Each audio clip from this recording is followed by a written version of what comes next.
क्या आप जानते हैं कि अपवाह किसे कहते हैं? आइए इस प्रश्न का उत्तर समझें। जल की वह मात्रा जो पृथ्वी के धरातल पर गुरुत्वाकर्षण के कारण ढाल का अनुसरण करते हुए जलधाराओं, सरिताओं, नालों और नदियों के रूप में प्रवाहित होता है, उसे अपवाह या धरातलीय अपवाह कहते हैं।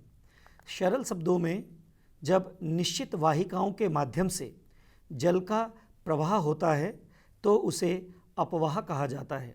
वास्तव में अपवाह एक क्षेत्र के नदी तंत्र की व्याख्या करता है और जिस विशिष्ट क्षेत्र से नदी अपना जल बहाकर लाती है उसे जल ग्रहण क्षेत्र अर्थात कैचमेंट एरिया कहते हैं।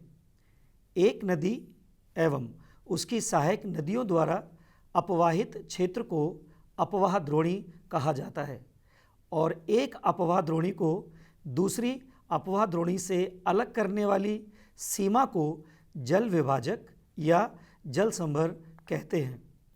इसका अर्थ यह हुआ कि बड़ी नदियों के जल ग्रहण क्षेत्र को नदी द्रोणी, जबकि छोटी नदियां व नालों द्वारा प्रवाहित क्षेत्र को जल संभर कहा जाता है।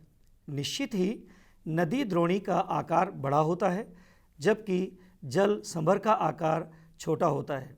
आइए अब अपवाह तंत्र को समझते हैं। जैसा कि आप जानते हैं कि निश्चित वाहिकाओं के माध्यम से हो रहे जल प्रवाह को अपवाह कहते हैं।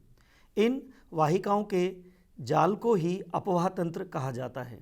वास्तव में अपवाह तंत्र या प्रवाह प्रणाली किसी नदी और उसकी सहायक धाराओं द्वारा निर्मित जल प्रवाह की एक विशेष व्यवस्था होती है।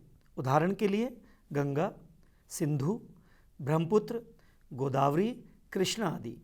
आइए अब नदियों के द्वारा बनाए गए अपवाह प्रतिरूपों का अध्ययन करते हैं। नदी बहते समय कई प्रकार के प्रतिरूप बनाती है। क्या आप इन प्रतिरूपों के बारे में जानते हैं? जैसे वृक्षाकार प्रतिरूप, अरीय प्रतिरूप, जालीनुमा प्रतिरूप और अभिकेंद्री प्रतिरूप। आइए सबसे पहले समझते हैं वृक्षाकार प्रतिरूप को।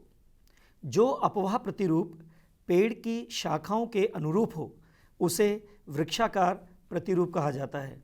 जैसे उत्तरी मैदान की नदियाँ। जब नदियाँ किसी पर्वत से निकलकर सभी दिशाओं में बहती हैं तो इसे अरीय प्रतिरूप कहा जाता है। अमरकंटक पर्वत श्रृंखला से निकलने वाली नदियाँ इस अपवाह प्रतिरूप का अच्छा उदाहरण है। जालीनुमा प्रतिरूप। जब मुख्य नदियाँ एक दूसरे के समांतर बहती हों तथा सहायक नदियाँ उनसे समकोण पर मिलती हों तो ऐसे प्रतिरूप को जालीनुमा प्रतिरूप कहते हैं। अंत में अभिकेंद्री प्रतिरूप। जब सभी दिशाओं से नदियाँ बहकर किसी झील या गर्त में विसर्जित होती हैं तो ऐसे अपवाह प्रतिरूप को अभिकेंद्री प्रतिरूप कहा जाता है। उदाहरण के लिए मणिपुर की लोकटक झील। हमारे इस पाठ का अगला बिंदु है भारतीय अपवाह तंत्र का वर्गीकरण। भारतीय अपवाह तंत्र को विभिन्न आधारों पर बांटा जा सकता है, जैसे समुद्र में जल विसर्जन के आधार पर और जल संभर के आकार के आधार पर। जल विसर्जन के आधार पर भारतीय अपवाह तंत्र को दो भागों में बांटा जाता है। एक अरब सागर का अपवाह तंत्र और दूसरा बंगाल की खाड़ी का अपवाह तंत्र। जैसा आप चित्र में देख रहे हैं, ये दोनों अपवाह तंत्र अर्थात अरब सागर और बंगाल की खाड़ी अपवाह तंत्र दिल्ली कटक, अरावली एवं सह्याद्री द्वारा अलग होते हैं। यही दोनों के बीच जल विभाजक है। चित्र में इसे एक रेखा द्वारा दर्शाया गया है। भारत के कुल अपवाह क्षेत्र का लगभग 77% भाग का विसर्जन बंगाल की खाड़ी में होता है। इसमें जो नदियाँ शामिल हैं वे हैं गंगा, ब्रह्मपुत्र, महानदी, कृष्णा आदि। कुल अपवाह क्षेत्र का केवल 23% भाग का विसर्जन अरब सागर में होता है। इसमें जो नदियाँ शामिल हैं वे हैं सिंधु, नर्मदा, तापी, माही व पेरियार। जल संभर क्षेत्र के आकार के आधार पर भारतीय अपवाह द्रोणियों को 3 भागों में बांटा जाता है। नंबर 1 प्रमुख नदी द्रोणी, नंबर 2 मध्यम नदी द्रोणी और नंबर 3 लघु नदी द्रोणी। आइए सबसे पहले चर्चा करते हैं प्रमुख नदी द्रोणी के बारे में। जिन नदी द्रोणियों का आकार 20,000 वर्ग किलोमीटर से अधिक है उन्हें प्रमुख नदी द्रोणी में शामिल किया जाता है।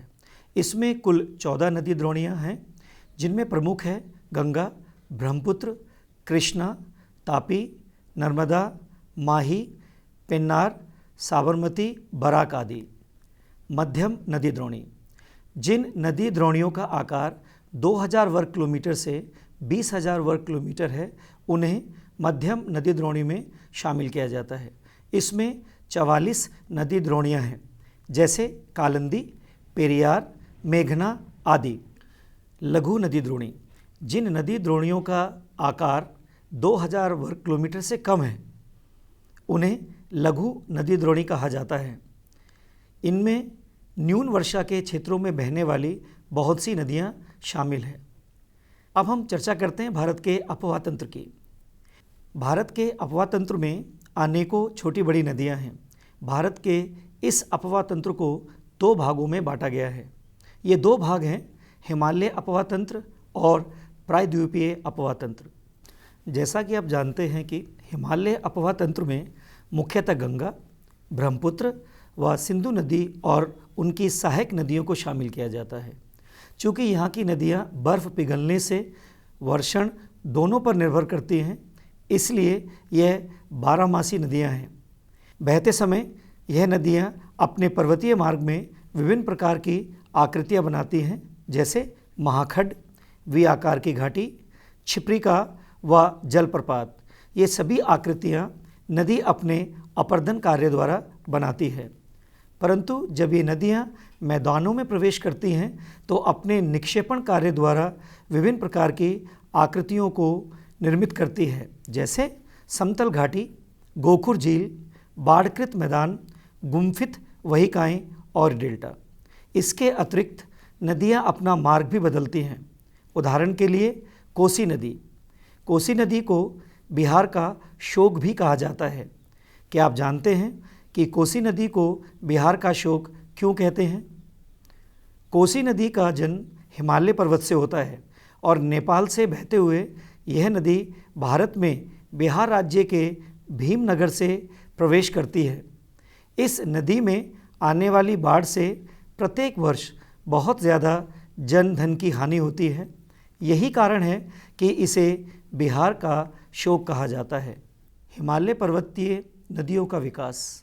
क्या आप जानते हैं कि वर्तमान में जिन नदियों को आप देखते हैं उनका विकास कैसे हुआ? आइए हिमालय से निकलने वाली नदियों के विकास को समझते हैं।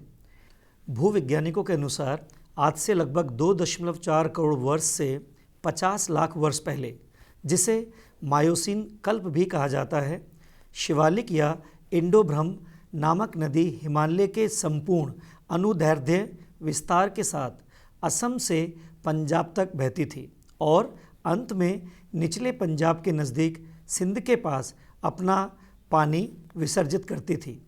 ऐसा माना जाता है कि कालांतर में यही शिवालिक या इंडो ब्रह्म नदी 3 मुख्य अपवाह तंत्र में बढ़ गई, जो इस प्रकार हैं। सिंध और इसकी सहायक नदियाँ, गंगा और हिमालय से निकलने वाली इसकी सहायक नदियाँ, ब्रह्मपुत्र और हिमालय से निकलने वाली इसकी सहायक नदियाँ। आखिर शिवालिक या इंडो ब्रह्म नदी का विभाजन क्यों हुआ? संभवतः इस नदी का विभाजन प्लेस्टोसीन काल में हिमालय के पश्चिम भाग में व पोटवार पठार के उत्थान के कारण हुआ। इसी उत्थान ने गंगा व सिंधु नदियों के बीच में जल विभाजक का काम किया और दोनों नदियों के मार्ग को अलग कर दिया। इसी प्रकार राजमहल पहाड़ियाँ और मेघालय पठार के मध्य स्थित मालदा गैप का अधोक्षेपण हुआ, जिससे गंगा और ब्रह्मपुत्र नदी तंत्र का दिक् परिवर्तन हुआ और वे बंगाल की खाड़ी की ओर प्रवाहित हुई।